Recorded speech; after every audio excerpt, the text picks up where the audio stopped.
Pat, you have to share your origin story of how you got a college scholarship, because I believe it's the greatest story ever on how this happened. This is an amazing story. Pat's like a high school kicker that no one's paying attention to.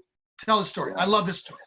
Oh, I appreciate that. So just like I just said, I had a lot of soccer colleges looking at me for soccer, right? No full-blown scholarship offers, but I would get like 5 to 10 letters from schools for soccer daily, right? Everybody assumed I was going to be For example, what schools? You're talking big time? Virginia. Yeah, you're talking about Virginia, like big schools. Virginia, North Carolina, Penn State. I think there was Dayton Flyers were sending me like one a day at a point. I mean, there was a lot of soccer schools that were looking at me because I did ODP, which is Olympic Development Program in soccer and everything. And I mean, that was really going to be my path. And then I wanted to punt, pass, and kick my sophomore year of high school just because my mom made me go do it, because Pittsburgh's a big football place. And we always played backyard football, street football. And I was always all-time quarterback, right? So because I could always throw the ball really far, right? We go telephone pole to telephone pole in my neighborhood. I was one of the only kids that could go telephone pole to telephone pole with a throw. So I was all-time quarterback, right? Since I was so my mom heard of this punt, pass, and kick, and she knew we could potentially get tickets to a Steeler game if I win, right? So my dad, massive Steeler fan, the age of 14 or 15, whichever the last age group is, like the last time, my mom was like, why don't you go do punt, pass, and kick or whatever? Like, you might as well. So she drove me over to this tiny little school to do the local punt, pass, and kick thing. And I mean, slaughtered. I mean, I was just, I crow hopped into it and I threw a ball. And it's a tape, they lay out a tape measure straight ahead. And however far off the tape measure you are, they measure that back and then you get your total, right? So the goal is to hit the tape measure. That's what the punt, pass, and kick thing. My throw, like, hit the tape measure. My punt, like, hit the tape measure. And then my kick was just, like, a little bit off. And you got these little local kids who, I don't think they play football or soccer. They're, like, standing there looking like, did a 40-year-old man just fucking try it? Like, I slaughtered this local one, right? So then I go to the Pittsburgh one, the Steelers one, where you go to the game. My dad, my brother, and I went to a game. It was really cool. It was an awesome moment. I win that one. And then out of all the teams, if you're in the top 4 in the entire NFL, if your score is the measurements, you go to the national championship. So I went to the national championship, which was another Pittsburgh Steeler game. It just so happened to be a playoff game. So my dad, my brother, and I go to another Steeler game. I win the national championship. I think I still have the record, by the way, because the same thing happened. Like, the ball just landed on it was just bing, bang, boom. Like, it was unbelievably lucky. Unbelievable. Are people at that point going, this guy's the next Andy Reid? Oh, so Andy Reid, Peyton Manning. I mean, there's a lot of people that have gone through the punt, pass, and kick.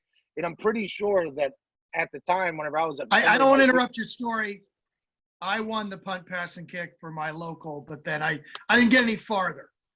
No, please go ahead. I just need to get that out. Hey, you're still a champion.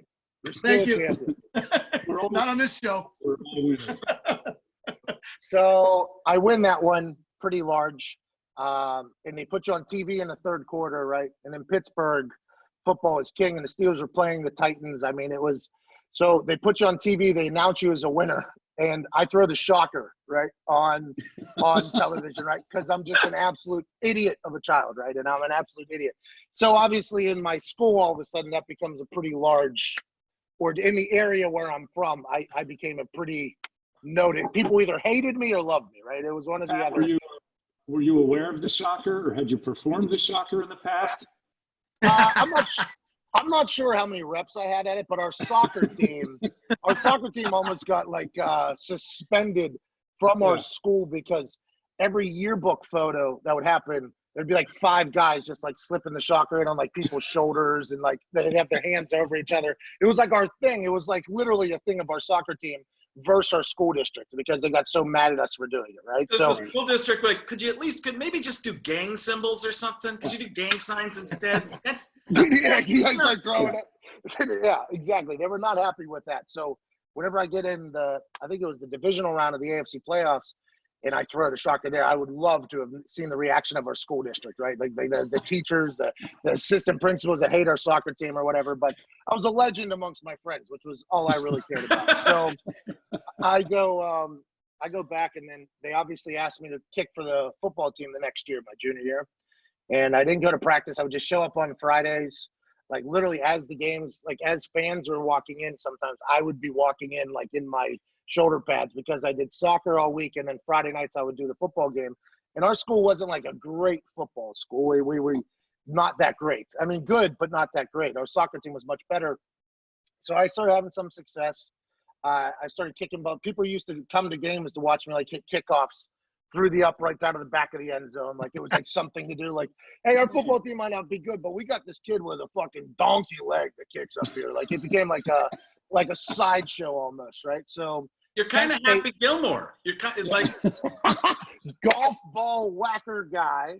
On Friday nights, we have the football kicking kid. Yeah. He's a pain in the ass. He threw a shocker on national television, but he can kick the hell out of a football. So that happened. Kent State offers me a scholarship. So in my conversation with my dad, I had a lot of schools looking at me for soccer, and I had a scholarship to Kent State. And I knew as a kicker or punter in the NFL, you don't have to go to a big school. You just have to basically go to a school and be okay. Vinatieri went to South Dakota State. I mean, there's a lot of those stories where you go to a small school, you don't go to a big school. So my dad and I had a real business conversation. Like, do I want to run 7 miles and kick a ball and make money? Or do I want to run 3 steps and kick a ball and make money later on down the road? And we both agreed, like, probably kicking a ball would be good. Like, the first time I actually kicked, like, a field goal, I kicked a 60-yard field goal. And I'd been at camps where Jeff Reed was there for the Pittsburgh Steelers. And I was kicking, like, just as far as Jeff Reed in high school. So it was like we knew that the chance was pretty big. But mostly because of your donkey cannon. Yeah, because I didn't play video games growing up. I hated video games. I didn't watch any Disney movies. Like I still haven't. My fiance says I don't have enough feelings because I never watched any Disney movies growing up because I had such bad ADD.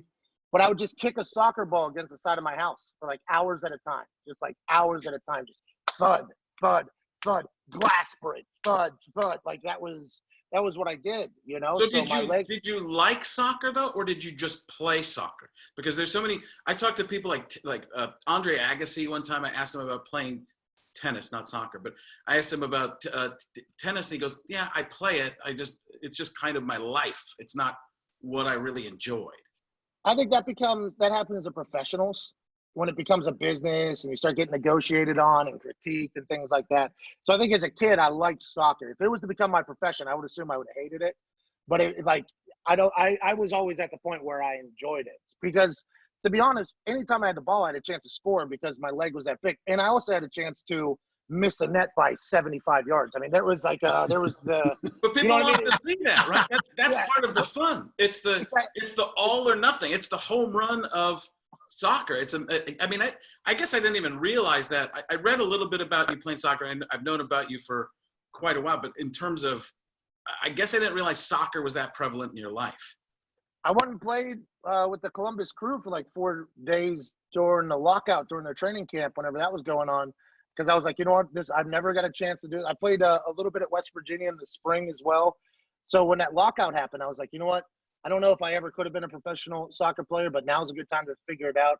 I mean, I'm on a radar gun kicking a soccer ball 124 miles an hour. I mean, it was just like, I have a really strong leg because all I did was kick a soccer ball against a wall. Now, granted, that probably killed my knees long term, right? Like in the long term, it was like live by the cannon, die by the cannon type thing. But it was a real thing. So when I went and played with the MLS with the Columbus Crew, I was okay day 1 and day 2, but boy, I couldn't get out of bed day 3 and day 4. I was too fat and out of shape for soccer. So, but soccer has always been like my main love. So when I went over to football and I wasn't going to practices and I wasn't going to a lot of these kicking camps because I didn't know anything about them, not a lot of people knew about me. So Kent State was the only school that offered me, and my dad and I, we made a business decision with my mom and brother. It was like, all right, let's go and do this. Even though not a lot of schools have been interested in me, more schools are interested in me and for soccer and all this stuff. Let's go and see if I can do this kicking thing because this seems like a reality. And by the way, as a lifelong NFL fan and football fan, what's the easiest job on earth? Being a punter or a kicker. I mean, like let's go try to get that job.